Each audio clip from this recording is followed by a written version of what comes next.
Assalamualaikum warahmatullahi wabarakatuh. Selamat datang kembali di channel YouTube Dunia Beda, tempat di mana takdir bisa berbalik dalam sekejap mata. Bayangkan, sebuah niat suci untuk meminang kekasih hati, justru berakhir dengan hinaan yang menikam jiwa. Seorang pemuda tulus, dicaci maki dan diusir tanpa belas kasihan, hanya karena sebuah gubuk reot yang disebutnya rumah. Harga dirinya diinjak-injak, tepat di depan mata wanita yang sangat ia cintai. Namun, bagaimana jika pria yang mereka rendahkan itu ternyata menyimpan sebuah rahasia yang sanggup membeli seluruh kota mereka?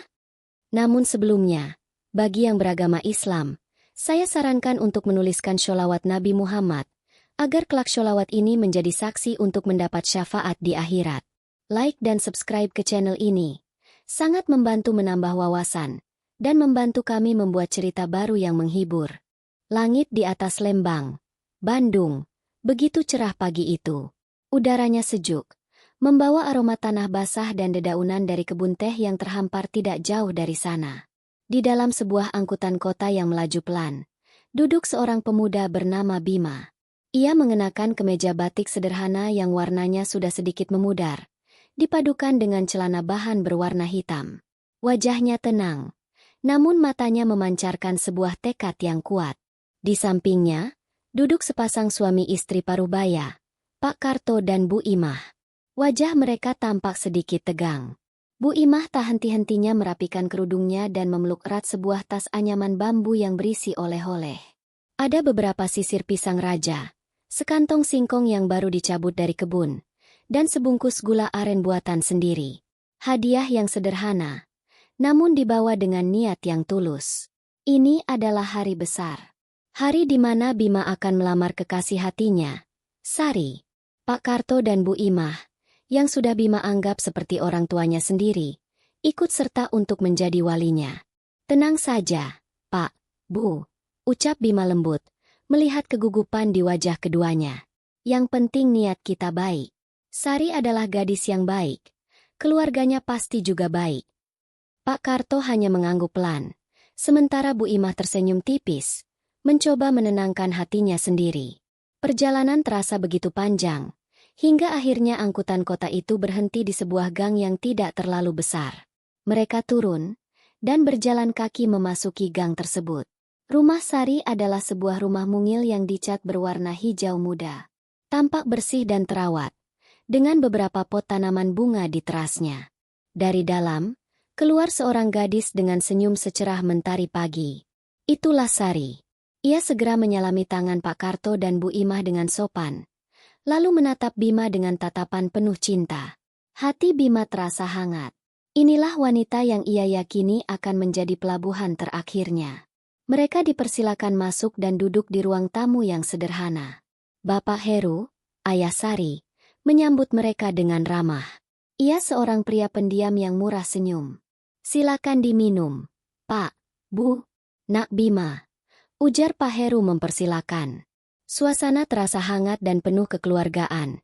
Namun semua itu berubah saat Ibu Ratih, Ibunda Sari, keluar dari kamar. Wanita itu menatap Bima dan kedua orang tuanya dari ujung rambut hingga ujung kaki. Tatapannya tajam, seolah sedang menilai harga setiap helai pakaian yang mereka kenakan. Senyum yang tadi merekah di wajah Sari perlahan memudar. Ibu Ratih duduk dengan angkuh, tanpa sepatah kata pun. Setelah hening beberapa saat, Bima memberanikan diri untuk membuka suara, menyampaikan maksud dan tujuannya datang bersama wali. Ia berbicara dengan sopan dan teratur, menjelaskan niat sucinya untuk mempersunting Sari. Namun, Ibu Ratih memotong pembicaraan itu dengan nada dingin. Sebentar, katanya tajam. Matanya menatap sinis pada tas anyaman bambu yang diletakkan di atas meja. Jadi, kalian datang jauh-jauh ke sini, hanya membawa pisang dan singkong untuk melamar anak saya? Jantung Bima berdebar kencang.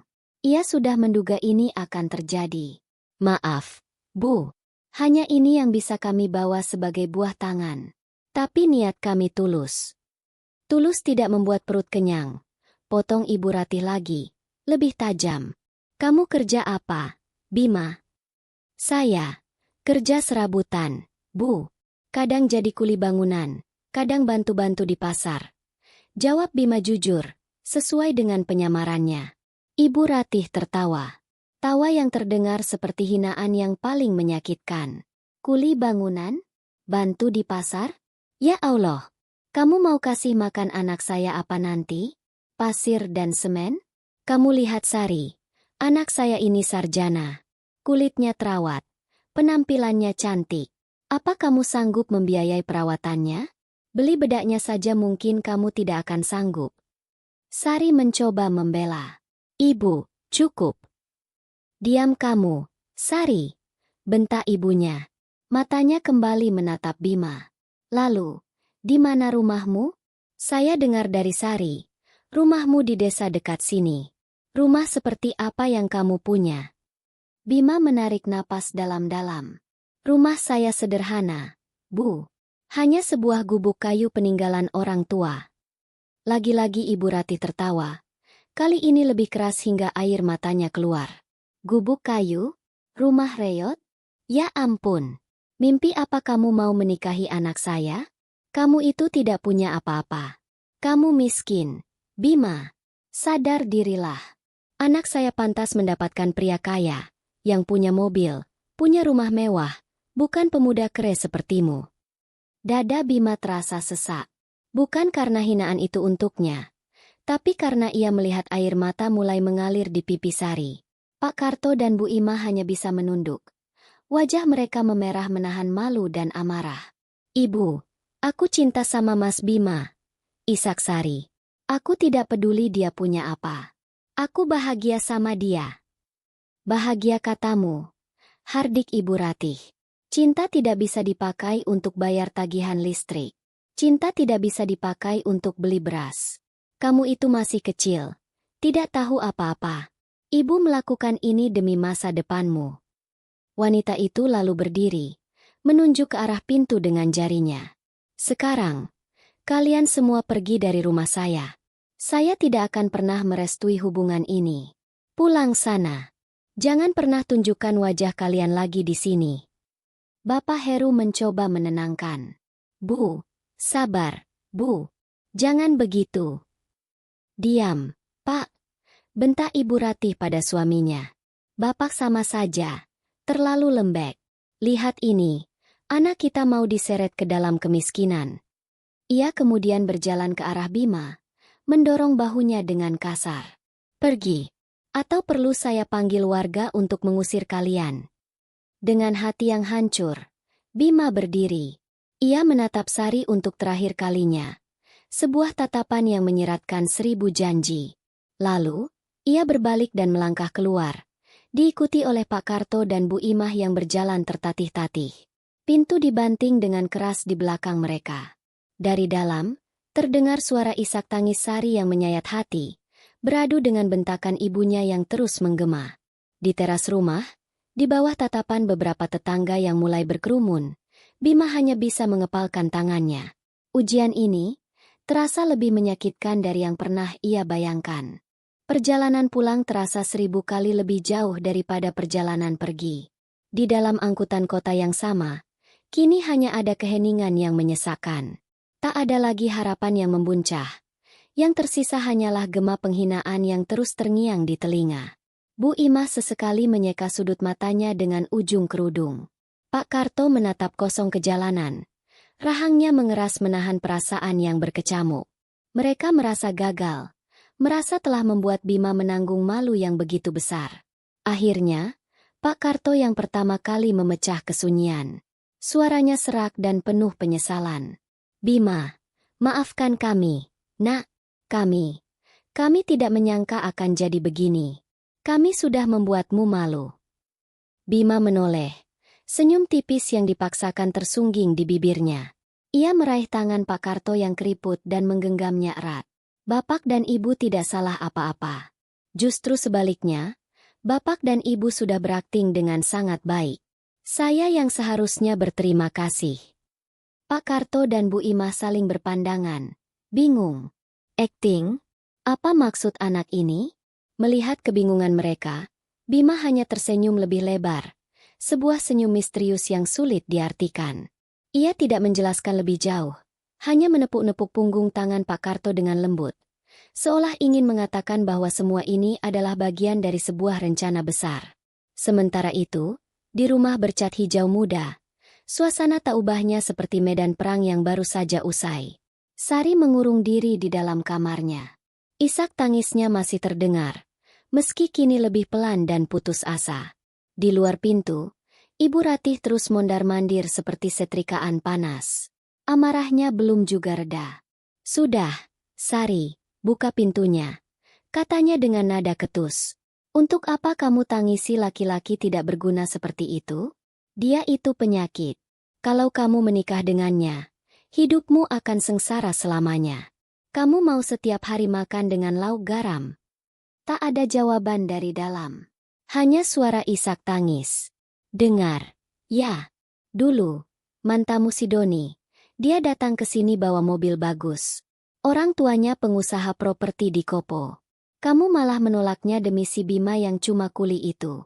Di mana otakmu, Sari? Ibu ini mau yang terbaik untukmu. Hidup di zaman sekarang itu butuh uang, bukan cuma cinta." Bapak Heru yang sejak tadi hanya diam, mencoba menengahi. "Sudahlah, Bu. Biarkan Sari tenang dulu. Jangan dipaksa." "Bapak tidak usah ikut campur," semprot Ibu Ratih. "Ini semua karena Bapak terlalu memanjakan dia. Lihat hasilnya sekarang. Anak kita jadi bodoh karena cinta." Di dalam kamar, Sari memeluk bantalnya erat-erat. Hatinya sakit, bukan hanya karena ibunya, tapi juga karena rasa bersalah pada Bima. Ia membayangkan wajah Bima yang tenang namun penuh luka saat diusir dari rumahnya. Ia takut, sangat takut Bima akan menyerah dan meninggalkannya. Dengan tangan gemetar, ia meraih ponselnya. Ia harus bicara dengan Bima. Harus meminta maaf. Harus meyakinkannya bahwa cintanya tidak akan pernah goyah.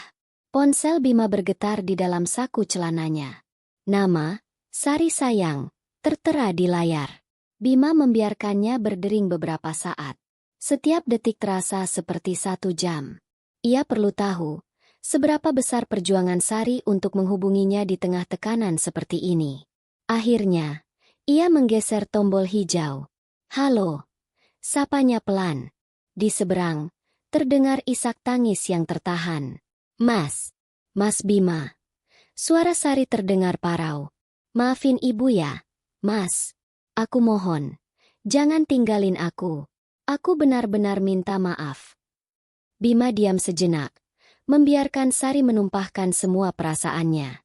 Kemudian, dengan suara yang sengaja dibuat terdengar ragu dan kalah, ia berkata, "Ibumu benar, Sari. Aku tidak punya apa-apa. Aku tidak pantas untukmu. Mungkin memang lebih baik kamu mencari pria lain yang bisa membahagiakanmu. Aku tidak mau kamu hidup menderita bersamaku." "Enggak," teriak Sari seketika. Suaranya tegas di antara isak tangisnya. "Aku enggak mau, Mas. Aku enggak mau pria lain. Aku cuma mau hidup sama kamu. Aku enggak butuh harta. Aku cuma butuh kamu. Kita bisa berjuang sama-sama dari nol. Aku janji, Mas. Aku akan selalu ada di sampingmu. Sesusah apapun hidup kita nanti. Aku bisa kerja bantu-bantu. Yang penting kita bersama." Hening. Di dalam angkot yang terus berjalan, Bima menutup matanya. Inilah jawaban yang ia tunggu. Inilah bukti ketulusan yang ia cari selama ini. Sebuah permata di tengah tumpukan lumpur. Saat ia membuka matanya kembali, tak ada lagi keraguan di sana. Yang ada hanyalah kilat kepastian. Senyum yang tulus dan penuh kemenangan akhirnya terukir di wajahnya. "Terima kasih, Sari," ucapnya. Suaranya kini terdengar berbeda. Lebih dalam, lebih tenang, dan penuh keyakinan. "Aku hanya perlu mendengar itu. Jangan menangis lagi. Semuanya akan baik-baik saja. Aku janji." "Tapi, syarat dari ibu," cicit Sari. "Jangan khawatirkan soal itu," potong Bima cepat. "Aku yang akan urus. Tugasmu hanya satu. Percaya padaku. Besok pagi, aku akan datang lagi. Apapun yang terjadi, tunggu aku." Panggilan pun berakhir. Sari di kamarnya merasa sedikit lebih tenang, meski masih bingung dengan keyakinan dalam suara Bima. Sementara Bima, ia memasukkan kembali ponselnya ke saku. Ia menatap keluar jendela, memandang perbukitan Lembang yang hijau. Wajahnya yang tadi terlihat lelah dan kalah, kini berubah total. Tatapannya tajam, postur tubuhnya menjadi lebih tegap, dan aura yang menguar darinya bukan lagi aura seorang kuli bangunan yang pasrah pada nasib. Itu adalah aura seorang pemimpin, seorang pemenang yang siap mengambil kembali apa yang menjadi miliknya. Pak Karto dan Bu Imah yang duduk di hadapannya merasakan perubahan itu. Mereka melihat pemuda yang sama sekali berbeda dari yang mereka kenal selama ini. Sebuah tanda tanya besar kini menggantung di benak mereka. Siapa sebenarnya Bima? Dan apa yang akan ia lakukan besok? Angkutan kota berhenti di ujung jalan yang sudah lebih ramai, jauh dari gang sempit rumah Sari. Bima, Pak Karto, dan Bu Imah turun dalam diam. Bima tidak membawa mereka pulang ke gubuk reot di pinggir desa. Sebaliknya, ia mengantar mereka ke sebuah rumah permanen yang sederhana namun sangat rawat, di sebuah komplek perumahan yang tenang. Inilah rumah asli Pak Karto, hadiah yang diberikan oleh keluarga Bima sebagai tanda terima kasih atas pengabdiannya selama puluhan tahun. Di depan teras rumah, Bima berpamitan. Ia mengeluarkan sebuah amplop coklat tebal dari dalam tas selempangnya dan memberikannya pada Pak Karto. "Pak, Bu, ini ada sedikit rezeki. Tolong diterima ya. Untuk istirahat dan jajan cucu," ujar Bima lembut. Pak Karto sontak menolak. "Jangan, Nak Bima. Tidak usah. Bapak dan Ibu ikhlas membantu. Saya mohon, Pak, anggap saja ini ucapan terima kasih saya. Tanpa bantuan Bapak dan Ibu, rencana saya tidak akan berjalan. Drama hari ini sudah selesai. Sekarang, Bapak dan Ibu istirahat saja. Nanti, saya akan jelaskan semuanya." Ada nada dalam suara Bima yang membuat penolakan menjadi mustahil. Dengan berat hati, Pak Karto menerima amplop itu. Ia bisa merasakan ketebalannya, dan hatinya semakin bertanya-tanya. Bima menyalami tangan mereka berdua dengan hikmat, lalu berbalik badan dan berjalan menjauh, meninggalkan pasangan suami istri itu dalam lautan kebingungan. Bima tidak berjalan ke arah jalan raya untuk mencari angkutan lain. Ia melangkah ke sebuah taman kecil yang sepi, duduk di salah satu bangku kosong, dan mengeluarkan ponselnya. Kali ini, ia menekan nomor yang berbeda.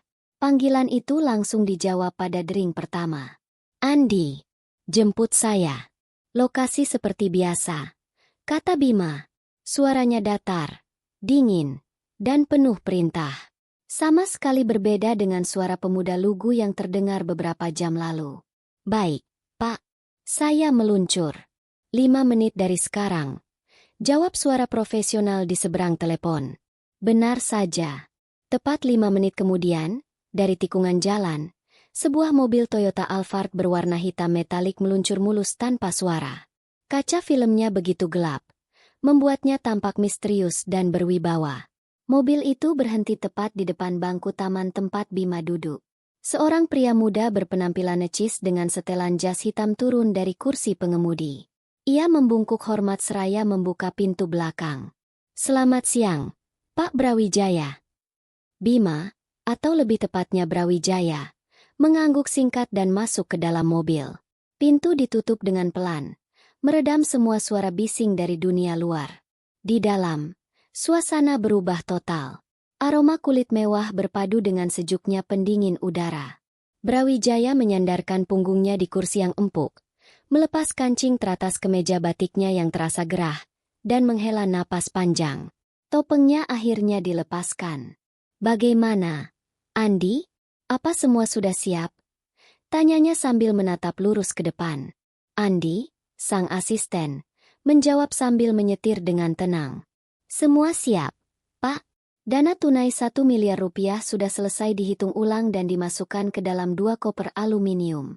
Tim legal juga sudah menyiapkan salinan profil perusahaan. Dan untuk unit, Bapak ingin memakai yang mana besok?" Brawijaya terdiam sejenak. Matanya menatap keluar jendela. Mobil itu kini melaju, meninggalkan kawasan pemukiman padat dan mulai memasuki jalanan utama kota Bandung yang lebar. Pemandangan berganti dari rumah-rumah sederhana menjadi gedung-gedung perkantoran yang menjulang. Kita buat ini sedikit berkesan, Andi. Jawabnya dengan seringai tipis. Siapkan Phantom. Pastikan sudah dipoles sampai berkilat seperti cermin. Lalu, siapkan 2 Alphard sebagai pengawal. 1 di depan, 1 di belakang. Kita akan datang sebagai rombongan. Baik, Pak. Rolls-Royce Phantom. Catat Andi dalam benaknya. Oh, 1 lagi, tambah Brawijaya. Pastikan profil Aditama Group yang kamu siapkan itu mencantumkan daftar proyek terbaru kita di Asia Tenggara. Cetak di atas kertas terbaik. Saya rasa, kita perlu memberikan sedikit pencerahan untuk calon ibu mertua saya. Andi tersenyum kecil mendengarnya. Tentu, Pak. Akan saya siapkan versi paling lengkap. Perjalanan berlanjut dalam keheningan. Mobil mewah itu terus menanjak, menuju kawasan elit Dago Pakar. Di sini, udaranya kembali sejuk, namun suasananya jauh berbeda. Jalanan diapit oleh vila-vila dan rumah-rumah mewah yang tersembunyi di balik gerbang-gerbang tinggi. Mobil Alphard itu berbelok, memasuki sebuah gerbang raksasa berwarna hitam yang terbuka secara otomatis. Di baliknya, terhampar sebuah halaman yang begitu luas, dengan taman yang tertata sempurna dan jalan masuk yang melingkar menuju sebuah mansion modern berlantai 3 dengan dinding kaca yang dominan. Saat mobil berhenti di lobi utama, beberapa staf rumah tangga sudah berbaris rapi untuk menyambut. Selamat datang kembali, Tuan Muda. Sapa mereka serempak. Brawijaya melangkah keluar dari mobil. Ia tak lagi berjalan menunduk seperti Bima si kuli bangunan. Ia berjalan dengan tegap, dagunya terangkat, dan setiap langkahnya memancarkan aura kekuasaan. Ia masuk ke dalam mansion megahnya, melewati ruang tamu dengan langit-langit tinggi dan lukisan-lukisan mahal. Tujuannya hanya satu, kamar pribadinya. Ia membuka pintu sebuah ruangan besar yang ternyata adalah sebuah walk-in closet yang lebih luas dari ruang tamu di rumah Sari. Ratusan setelan jas, kemeja, dan koleksi jam tangan mewah terpajang rapi seperti di butik paling mahal. Brawijaya berjalan lurus ke arah tempat sampah di sudut ruangan.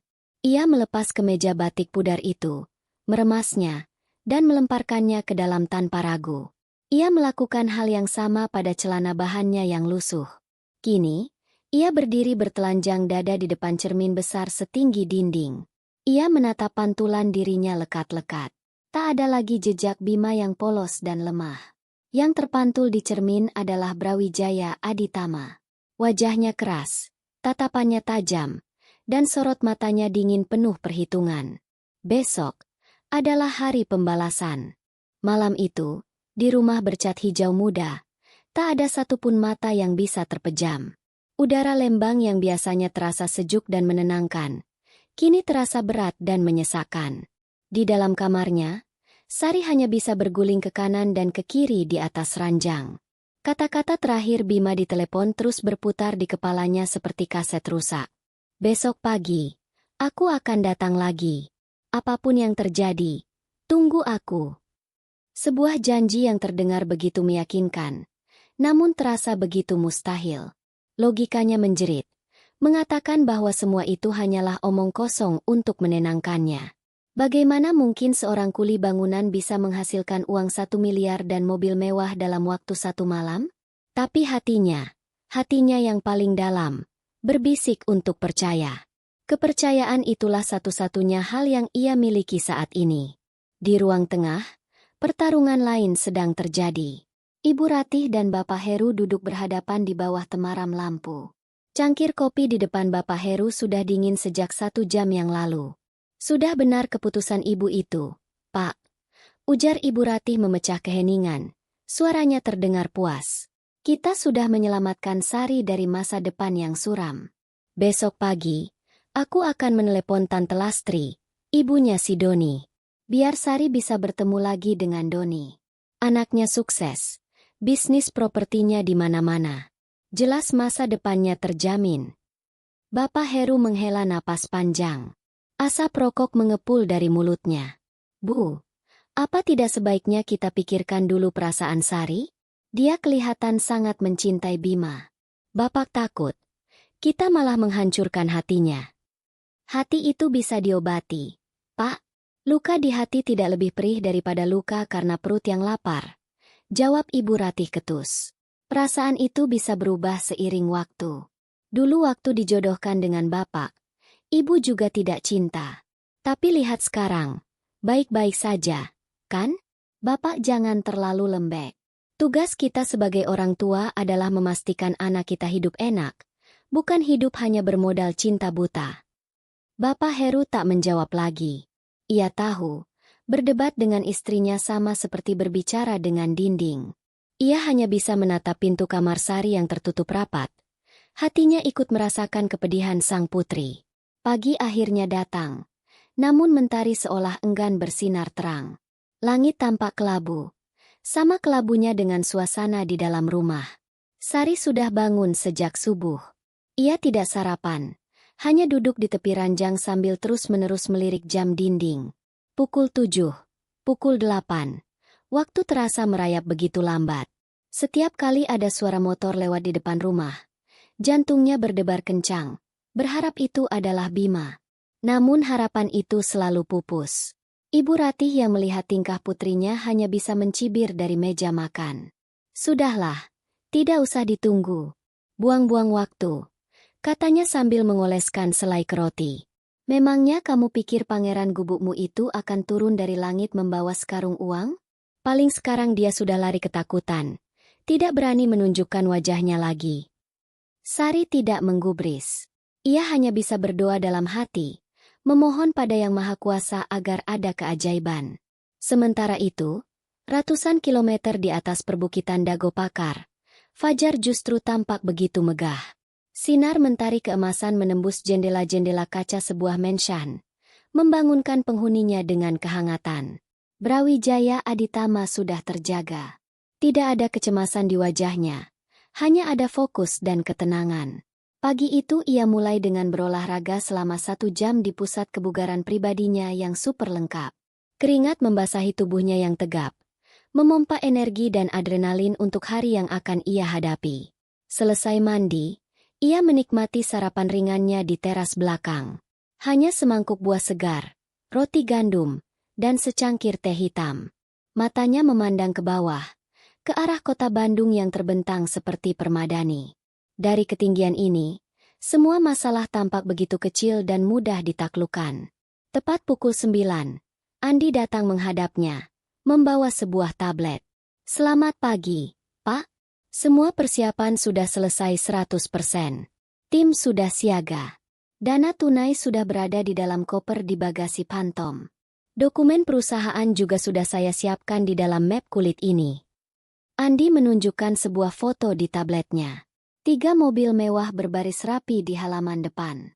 Di tengah, sebuah Rolls-Royce Phantom berwarna hitam legam, berkilau seperti batu obsidian di bawah sinar matahari. Diapit oleh 2 Toyota Alphard dengan warna senada. Di samping mobil-mobil itu, 6 orang pria berbadan tegap dengan setelan jas hitam dan kacamata hitam berdiri siaga. Mereka bukan sekadar sopir.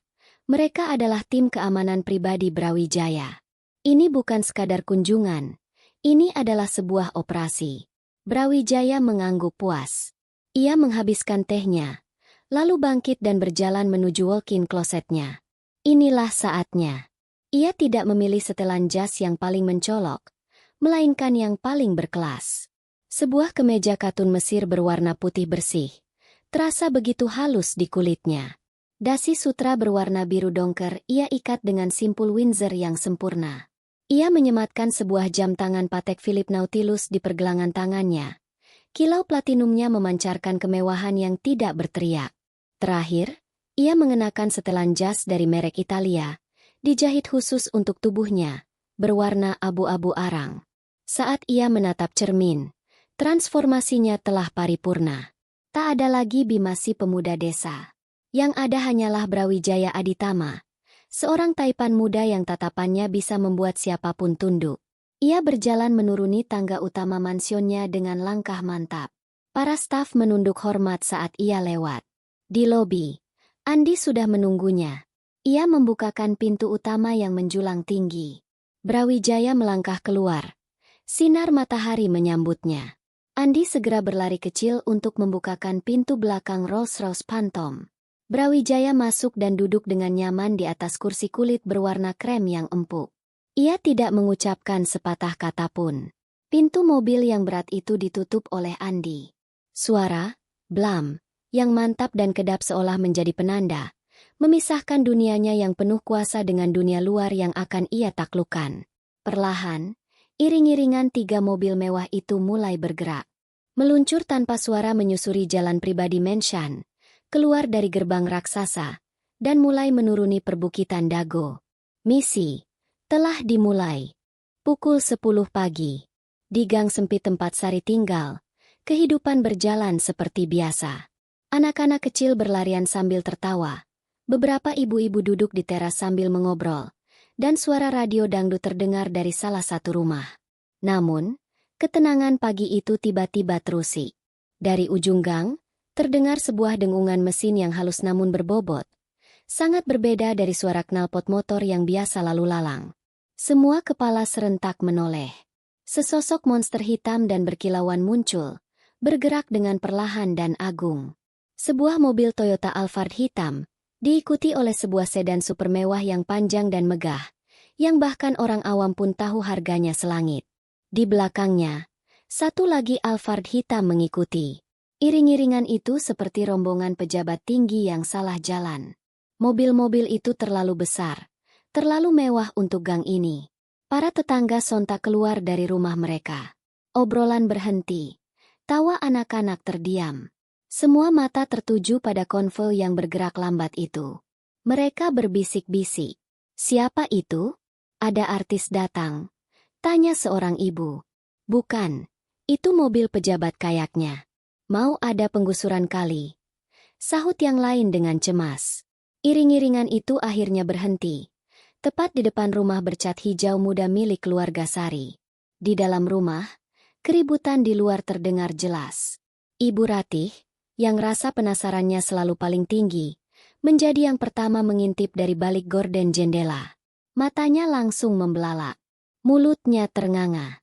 Pak, sini lihat. Panggilnya pada suaminya dengan suara tercekat. Ini, mobil apa ini di depan rumah kita? Jangan-jangan rentenir mau nagih utang orang. Sari, yang sejak tadi hanya melamun di kamarnya, ikut tergerak untuk melihat. Jantungnya berdebar begitu kencang, seolah mau melompat keluar dari dadanya. Mungkinkah ini? Tapi ini terlalu berlebihan, terlalu mustahil. Saat itulah, pintu mobil-mobil itu terbuka serempak.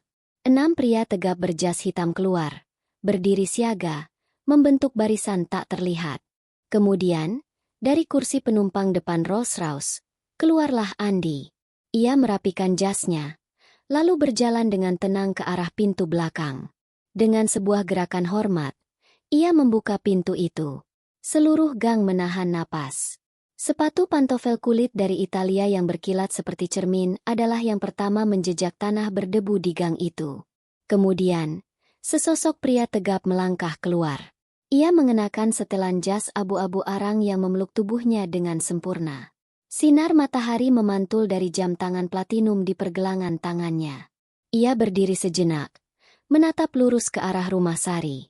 Seluruh warga terdiam. Mereka seperti melihat adegan dalam film. Di dalam rumah, Ibu Ratih mengucek matanya, tidak percaya dengan apa yang ia lihat. Wajah itu, ia kenal wajah itu. Tapi penampilan ini, aura ini, Bapak Heru terdiam membatu. Sementara Sari, ia menutup mulutnya dengan kedua tangan. Air mata mulai menggenang di pelupuk matanya. Itu Bima. Itu benar-benar Bima.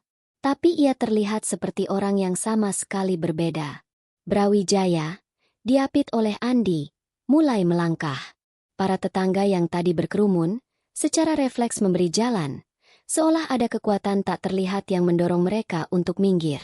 Ia berjalan dengan tenang, setiap langkahnya penuh keyakinan, tatapannya dingin dan lurus ke depan. Ia berhenti tepat di ambang pintu, tempat Ibu Ratih berdiri mematung dengan wajah pucat pasi. Selamat pagi, Bu Ratih. Sapanya. Suaranya tenang, datar. Namun setiap kata terdengar begitu berat dan berkuasa. Maaf mengganggu. Saya datang untuk memenuhi syarat yang Ibu berikan kemarin. Ibu Ratih tergagap. Lidahnya keluh. Ia tidak bisa menghubungkan pemuda miskin yang kemarin ia usir dengan sosok pria agung di hadapannya ini. K.A., kamu. Kamu siapa? Hanya itu kata yang berhasil keluar dari mulutnya. Brawijaya tersenyum. Senyum yang sangat tipis, dingin, dan sama sekali tidak ramah. Saya Bima, Bu. Pemuda miskin yang kemarin Ibu hina dan Ibu usir dari rumah ini. Tubuh Ibu Ratih bergetar.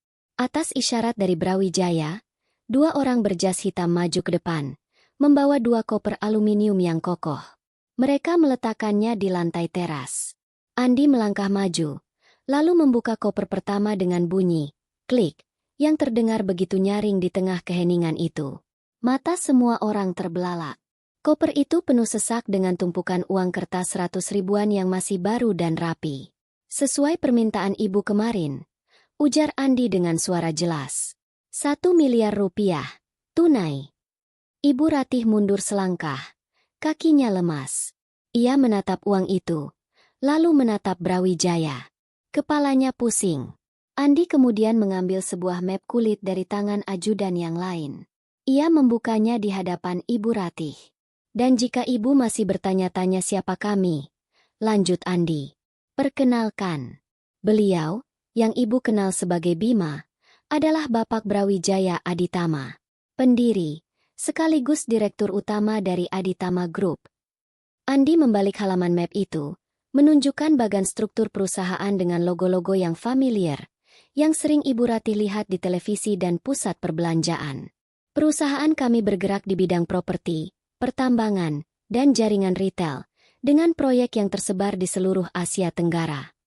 Setiap kata yang diucapkan Andi seperti palu godam yang menghantam kepala Ibu Ratih. Tapi pukulan terakhir, pukulan yang paling mematikan, datang langsung dari Brawijaya sendiri. Oh iya, Bu, mengenai rumah reot yang Ibu hina kemarin. Katanya, matanya menatap lurus menembus jiwa Ibu Ratih. Itu bukan rumah saya. Itu rumah Pak Karto, mantan sopir pribadi ayah saya. Beliau sudah mengabdi puluhan tahun pada keluarga kami. Saya hanya meminjam tempatnya sebentar. Brawijaya berhenti sejenak, membiarkan informasi itu meresap. Saya sengaja datang sebagai orang biasa, Bu. Karena saya sedang mencari seorang istri yang tulus, dan calon mertua yang bijaksana, yang tidak menilai manusia dari sampulnya saja. Saya hanya ingin menguji satu hal, apakah cinta putri Ibu, dan harga diri keluarga ini, bisa dibeli dengan materi. Kata-kata terakhir itu diucapkan dengan penekanan yang tajam. Wajah Ibu Ratih yang tadi pucat, kini berubah menjadi seputih kertas. Kakinya tak sanggup lagi menahan beban tubuhnya. Ia terhuyung, nyaris jatuh jika tidak ditahan oleh Bapak Heru. Semua penghinaan yang ia lontarkan kemarin, kini kembali dan menampar wajahnya sendiri dengan kekuatan 1000 kali lipat, disaksikan oleh seluruh tetangga di gang itu. Permainan telah usai, dan ia kalah telak. Dunia Ibu Ratih seakan runtuh dalam sekejap. Kakinya gemetar hebat, dan ia harus berpegangan pada kusen pintu agar tidak ambruk. Semua kesombongannya luntur, digantikan oleh rasa takut dan penyesalan yang luar biasa. Ia baru saja menghina dan mengusir seorang miliarder, calon menantu yang bisa mengangkat derajat keluarganya hingga ke langit ketujuh. Dengan wajah yang pucat dan senyum yang dipaksakan hingga terlihat aneh, ia mencoba memperbaiki kesalahannya. Ia melangkah maju dengan tertatih, mencoba meraih tangan Brawijaya. Nah, Nak Brawijaya. Panggilnya dengan suara bergetar. Panggilan, Mas, atau kamu, sudah lenyap dari kosakatanya. Maafkan Tante, Nak. Sungguh, Tante tidak tahu. Tante hanya ingin yang terbaik untuk Sari. Tante hanya mengujimu saja kemarin. Tentu saja Tante merestui.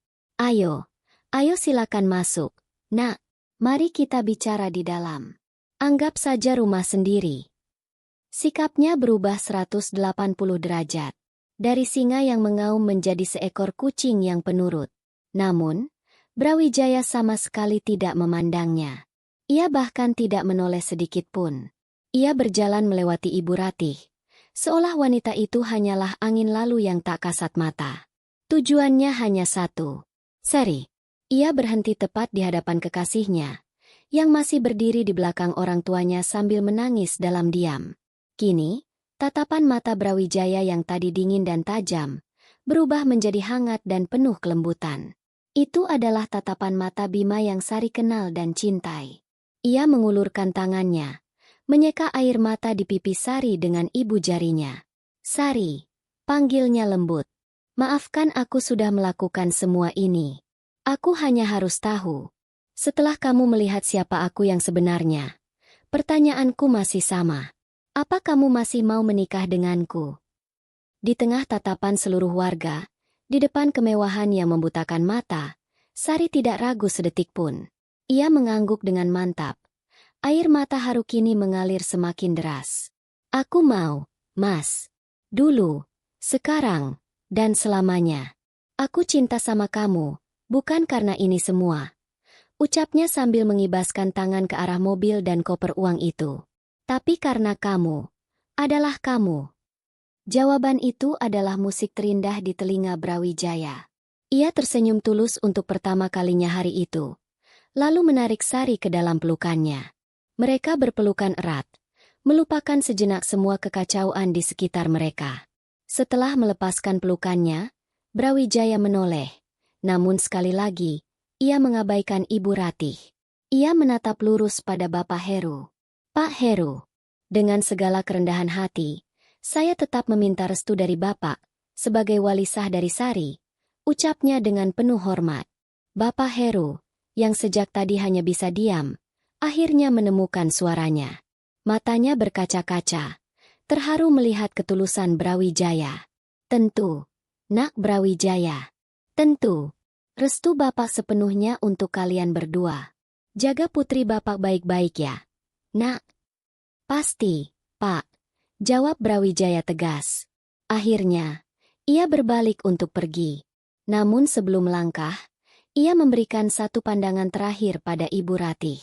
Pandangan yang bukan lagi marah, melainkan penuh dengan pelajaran. Bu Ratih, katanya dengan suara yang tenang namun final. Restu dari Ibu, sebenarnya sudah saya dapatkan kemarin. Tepat saat Ibu menyebut harga 1 miliar rupiah. Dan restu itu, sudah lunas saya bayar tunai hari ini. Ia menunjuk ke arah koper berisi uang yang masih terbuka di teras. Tapi sejujurnya, yang saya cari bukanlah restu yang bisa dibeli, melainkan restu yang tulus dari hati. Uang ini, Brawijaya berhenti sejenak. Silakan Ibu simpan. Anggap saja sebagai uang mahar untuk putri Ibu. Tapi saya harap, Ibu bisa mengingat satu hal selamanya. Harta memang bisa membeli kemewahan, tapi tidak akan pernah bisa membeli kehormatan. Setelah mengucapkan kalimat terakhir yang menusuk itu, Brawijaya menggenggam tangan Sari. Ia menuntun kekasihnya, berjalan melewati Ibu Ratih yang membeku, melewati para tetangga yang masih ternganga. Seperti seorang pangeran, ia membukakan sendiri pintu Rolls-Royce Phantom untuk Sari. Setelah Sari masuk, ia pun masuk dan duduk di sampingnya. Pintu mobil ditutup oleh Andi, dan perlahan, iring-iringan mobil mewah itu mulai bergerak mundur, meninggalkan gang sempit itu. Meninggalkan tumpukan uang, dan sebuah pelajaran hidup yang tak ternilai harganya. Adegan terakhir adalah wajah Ibu Ratih. Ia menatap nanar pada mobil mewah yang semakin menjauh. Lalu pandangannya turun ke koper berisi uang di hadapannya.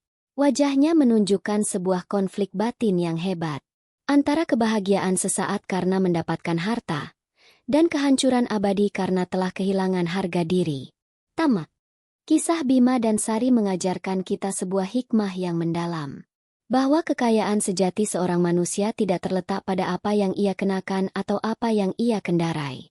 Kekayaan yang sesungguhnya berada di dalam hati yang tulus, kesetiaan yang tak goyah, dan martabat yang tidak bisa dibeli dengan harga berapapun. Jangan pernah menilai sebuah buku dari sampulnya, karena seringkali Hati yang paling berkilau tersembunyi di balik penampilan yang paling sederhana. Nah, itu tadi ceritanya. Menurut teman-teman, apakah yang dilakukan oleh Bima itu sudah tepat? Atau mungkin Ibu Ratih pantas mendapatkan kesempatan kedua? Coba tuliskan pendapat kalian di kolom komentar di bawah ya. Dan jika kalian suka dengan cerita ini, jangan lupa untuk menekan tombol like, dan juga subscribe channel ini agar tidak ketinggalan kisah-kisah inspiratif berikutnya. Terima kasih sudah menonton. Sampai jumpa.